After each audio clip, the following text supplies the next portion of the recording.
Hello hello, কেমন আছো সবাই? Welcome back to my channel. চলে এসেছি আজকে আর একটা দারুণ মজার ভিডিও নিয়ে। আজকে হচ্ছে 2 অক্টোবর, মহালয়ার সকাল। আর সিদ্ধা হ্যাপিভিলে মেতে উঠেছে দুর্গাপূজার উৎসবেতে। আর মাত্র হাতে গোনা কটা দিন, আর দেখতে দেখতে এসে গেছে আমাদের বাঙালিদের সবচেয়ে বড় উৎসব। তো এই বছর হচ্ছে আমাদের সিদ্ধা হ্যাপিভিলের 6th ইয়ার দুর্গাপুজো। পুজোর সব আপডেট তো তোমরা পাবেই। তো শুরু করি আজকে মহালয়া থেকে। এখনো তোমরা যারা আমার চ্যানেলটাকে সাবস্ক্রাইব করোনি, তাড়াতাড়ি করে সাবস্ক্রাইব করে নাও, কারণ আরো দারুণ দারুণ ভিডিও সব আসতে চলেছে। তো চলো বেশি দেরি না করে আজকের ভিডিওটা শুরু করা যাক।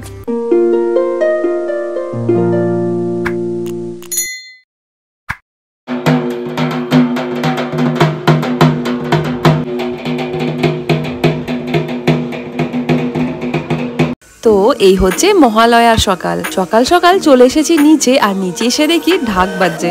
আর আমাদের বাঙালিদের কাছে ঢাকের আওয়াজ শুনলেই একটা অন্যরকম ফিলিং চলে আসে, তাই না? কিন্তু এখানে হয়ে যায় একটু প্ল্যানটা চেঞ্জ। হঠাৎ করে সকালবেলায় শুরু হয়ে যায় ঝমঝমিয়ে বৃষ্টি।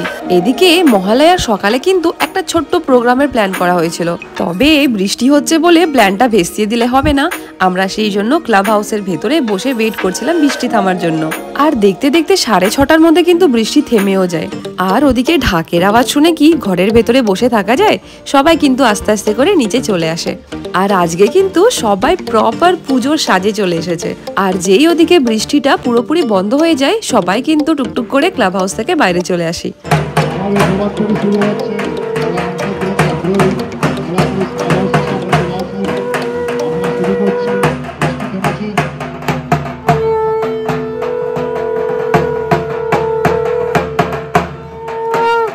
ও হ্যাঁ, তোমাদেরকে তো আজকের প্ল্যানিংটা বলাই হয়নি।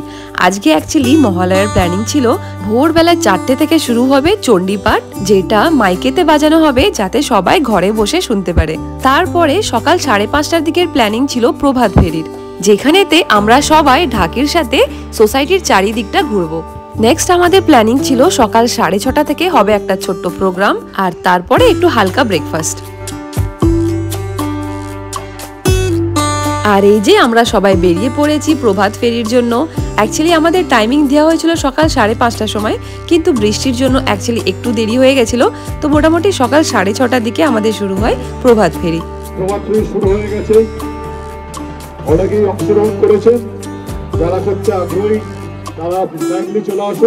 এইবারে না মহালয়াটা খুব ভালো একটা দিনে পড়েছে। অ্যাকচুয়ালি আজকে 2 October Gandhi Jayanti, national holiday. তো মোটামুটি সবারই আজকে অফিস ছুটি, তো সেই জন্য কিন্তু সবাই ইকুয়ালি পার্টিসিপেট করেছিল।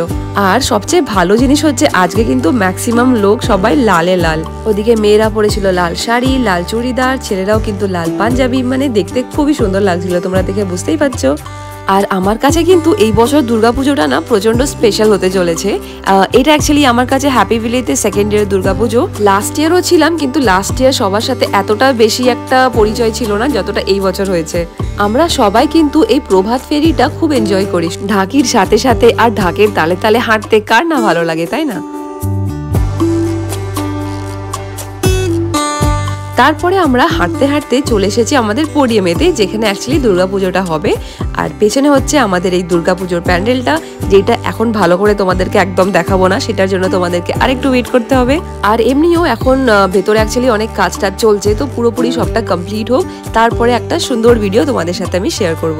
আর এই যে আমাদের প্রভাত ফেরি হয়ে গেল, তারপরে আমরা হাঁটতে হাঁটতে চলে আসি আমাদের ক্লাব হাউসের সামনে। আর এই যে দেখতেই পাচ্ছ সবাইকে কিন্তু শাড়িতে খুব সুন্দর লাগছে। তবে এটা হচ্ছে শুধু মহালয়া লুক, এখনো কিন্তু পুরো পুজোটা বাকি। সপ্তমী, অষ্টমী, নবমী, দশমী প্রত্যেক দিনের কিন্তু সবার সুন্দর সুন্দর লুকগুলো তোমাদেরকে ভিডিওতে শেয়ার করব। তো চলো এবার একটু সবার সাথে কথা বলা যাক তাদের এই বছর পুজো নিয়ে কি কি প্ল্যানিং। আজ মহালয়া, পিতৃপক্ষের অবসান হয়ে মাতৃপক্ষের শুরু। এই শুভ সকালে আমরা বাসীরা সবাই ক্লাবের সামনে জড়ো হয়েছি। এখন আমাদের এখানে প্রভাত ফেরি অনুষ্ঠান হবে, তারপর নানা রকম গান, নাচ ইত্যাদি বিচিত্র অনুষ্ঠান হবে। তারপর কিন্তু জলযোগের ব্যবস্থাও আছে। আশা করি সকলের খুব ভালো লাগবে। এবারে পুজোয় আমাদের প্যান্ডেলের থিম হচ্ছে রাজবাড়ি, কিন্তু প্যান্ডেলের চারিদিকে যে থিম সেটা হচ্ছে অভয়ার বিচার। নানা রকম পোস্টার দিয়ে আমরা সিদ্ধা হ্যাপিভিলে বাসীরা অভয়ার বিচার চাইবো। আর থিম হচ্ছে রাজবাড়ি, ভেতরে ঝাড়বাতি থাকবে, পুরনো রাজবাড়ির মতো থাকবে। পুজো বিশুদ্ধ সিদ্ধান্ত মতে 4 দিনেরই হবে আমাদের এখানে। আপনারা সবাই আসুন, এসে আমাদের পুজো দেখে যান। আমাদের অনুষ্ঠান চতুর্থী থেকে শুরু হবে। চতুর্থীর দিন উদ্বোধন আছে, উদ্বোধন করবেন অন্তর্দয় অনাথ আশ্রমে যিনি প্রতিষ্ঠাতা, সেই ভদ্রলোক, তিনি আসবেন মেদিনীপুর থেকে, ওখানে উদ্বোধন হবে। আমরা আমাদের অনাথ আশ্রমে অনাথদের জন্য কিছু দান করা হবে। তারপরে পঞ্চমী থেকে আমাদের পুরোপুরি বিচিত্র অনুষ্ঠান শুরু হবে, নানা রকম নাচ গান, তাছাড়া আমাদের মহিলাদের নাটক, পুরুষদের নাটক, নানা রকম নাটকও রয়েছে। নবরাত্রির দিন এখানে ডান্ডিয়া হবে, দশমীর দিন বিসর্জন হবে।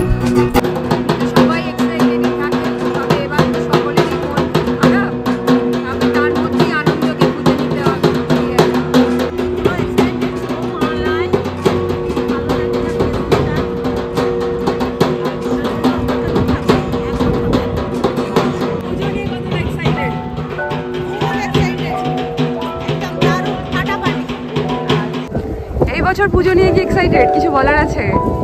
পুজো নিয়ে খুবই এক্সাইটেড, তারপর দেখা যাক আগে আগে কি হয়। আচ্ছা, কি থাকছে নতুন? এবার পুজোতে খুবই খারাপ লাগছে অভয়ের জন্য। যাক, পুজোটা যে করতে লাগবে এইটুকুনি। আর সব শপিং ডান? পুজোর শপিং কেনাকাটা সেরকম একটা করা হয়নি, যাই হোক মোটামুটি না করতে না হয়। তোমার শপিং ডান? শপিং আমিও শপিং খুব একটা করিনি, ওই অষ্টমী পুজো দিতে হবে বলে একটা করেছি। পুজোর শপিং, পুজোর কেনাকাটা কত দূর? কিছু হয়েছে, কিছু হয়নি, আবার হবে। হবে এখনো চলছে। চলছে পুজো নিয়ে কতটা এক্সাইটেড এই বছর? I very excited. হ্যাপি পুজো। এবারে নতুন কি থাকছে পুজোতে? পুজোতে নতুন বৃষ্টি। বৃষ্টি? বৃষ্টি ছাড়া আর কি থাকছে? বৃষ্টি ছাড়া সবার পার্টিসিপেশন আর উষা লগ্নে পুজো, এটাই হচ্ছে এই বছরের মেন। এটা কত বছর হলো আমাদের হ্যাবিবিলের? 6th ইয়ার, 6ম বর্ষ। আচ্ছা, আর প্যান্ডেলের কি থিম থাকছে এবারে? প্যান্ডেলের থিম এবার রাজবাড়ি, আচ্ছা, সাবেকিয়ানা এই মোড়কে পুজো হবে। শুভ মহালয়া সবাইকে। সিদ্ধা হ্যাপি ভিলার তরফ থেকে আজ থেকে পুজো আরম্ভ। মা যেন সবার মঙ্গল করেন, সবাইকে শান্তি দেন, এই আমার কামনা। এই বছর পুজোয় মানুষের সব আনন্দ দেখতে চাই, সবাই মিলে পুজো সেলিব্রেট করুক, এটাই দেখতে চাই। নতুন মুখ, অনেক নতুন মুখ, নতুন লোক এসছেন, নতুন রেসিডেন্টস এসছেন, সেটা ভালো লাগছে দেখে।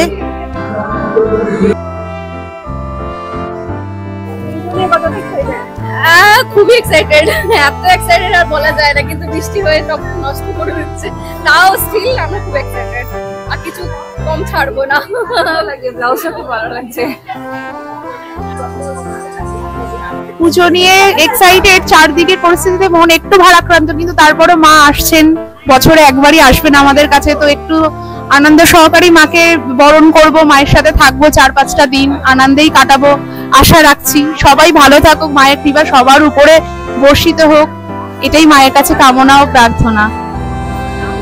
আমার নাম রনিকা ব্যানার্জি। কেমন লাগছে বলো? খুব ভালো লেগেছে, ভীষণ ভালো প্রোগ্রাম হয়েছে, এখানে খাবার দাবারও খুব ভালো। এবছর পুজো নিয়ে তো পুজো তো প্রতিবারই আনন্দ হয়, প্রতিবারই আশা করি খুব ভালো, কিন্তু এবার পুজোটা একটু অন্যরকম। হ্যাঁ, এবার পুজোতে ঠিক যতটুকুন মানে এনজয় করার কথা, ঠিক ততটুকুন মানে যেন মন থেকে করতে পারছি না, কিন্তু স্টিল আছি, পুজোতে তো নিশ্চয়ই থাকবো। তো কি বলছে আমাদের হ্যাপি ভিলের লেডিসরা, তোমরা তো সব শুনতেই পারলে। সবাই কিন্তু পুজো নিয়ে প্রচুর এক্সাইটেড। তবে হ্যাঁ, মন খারাপ তো অবশ্যই আছে। যতদিন না অভয়ার বিচার হচ্ছে আমরা কিন্তু প্রোটেস্ট করেই যাব। তো যাই হোক, ফিরে আসি আমরা সিদ্ধা হ্যাপি ভিলের প্রোগ্রামেতে। তো প্রভাত ফেরির পরে এখানে চলছে একটা ছোট্ট কালচারাল প্রোগ্রাম। আনন্দধারা বহিছে ভুবনে, আনন্দধারা বহিছে ভুবনে। আর এখানে কিন্তু সমস্ত বয়সের বাচ্চা বড় সবাই কিন্তু পার্টিসিপেট করেছিল। গান, নাচ, আবৃত্তি সব রকমেরই কিন্তু প্রোগ্রাম হয়েছিল।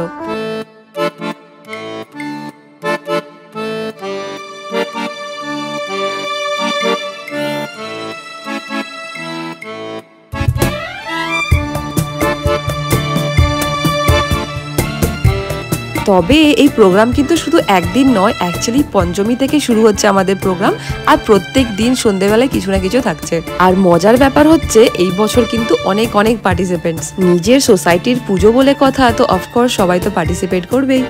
আর শুধু তাই নয়, এখানে কিন্তু মহালয়ার দিন রাখা হয় একটা তর্পণের রিচুয়াল। তর্পণের ব্যাপারে যারা তোমরা জানো না তাদেরকে একটু বলে রাখি, তর্পণ হচ্ছে একটা রিচুয়াল যেটা অ্যাকচুয়ালি পিতৃপক্ষ বা আমাবস্যার সময় করা হয়। আর এই তর্পণের রিচুয়ালটা অ্যাকচুয়ালি অ্যানসেস্টার্সদের আত্মার শান্তির জন্য করা হয়। আর এই তর্পণের রিচুয়ালটা কিন্তু আমাদের সোসাইটিতে প্রত্যেক বছর মহালয়া দিন করা হয়। তারপরে আমরা সবাই চলে এসেছি লাইন দিতে। লাইনটা কিসের জন্য? অ্যাকচুয়ালি এখানেতে আমাদের ব্রেকফাস্টের একটু ব্যবস্থা করা হয়েছিল, যেটা অ্যাকচুয়ালি ব্যাঙ্কোয়েট হলে দেওয়া হচ্ছিল, তো সেই জন্যই আর কি সবাই আমরা লাইনে দাঁড়িয়ে আছি। ব্যাঙ্কোয়েট হলটার সঙ্গে কিন্তু একটা অ্যাটাচড কিচেন আছে যেখানে অ্যাকচুয়ালি রান্না বান্না হচ্ছিল। আর ব্রেকফাস্টে দেওয়া হয়েছিল ক্লাব কচুরি, ছোলার তরকারি, আর সাথে ছিল গরম গরম জিলিপি, যেটা অ্যাকচুয়ালি পরে শর্টেজের জন্য আমাদেরকে নর্মাল লুচি তরকারি খাওয়ানো হয়। আর সবচেয়ে ভালো ব্যাপার ছিল যে কমিটির সবাই কিন্তু হাতে হাত লাগিয়ে একসাথে সবটা ম্যানেজ করার চেষ্টা করছিল। তবে পুজোর 4টে দিন কিন্তু সেই লেভেলের সব খাওয়া দাওয়া থাকছে, দারুণ দারুণ সব ভেজ আর নন ভেজের সব আইটেম থাকছে। আর সবটাই কিন্তু আমি শেয়ার করব তোমাদের সবার সাথে পরের ব্লগগুলোতে। তো আজকের মতন এই মহালয়া ব্লগটা এখানেই শেষ করলাম। আমাদের হ্যাপি ভিলেজে কিন্তু এখন ফেস্টিভ সিজন শুরু, তো এরকম সব আরো পুজো ব্লগের জন্য আমার চ্যানেলটাকে কিন্তু অবশ্যই সাবস্ক্রাইব করে নিও। তো চলো দেখা হচ্ছে আবার একটা নতুন ব্লগ নিয়ে। So thank you for watching.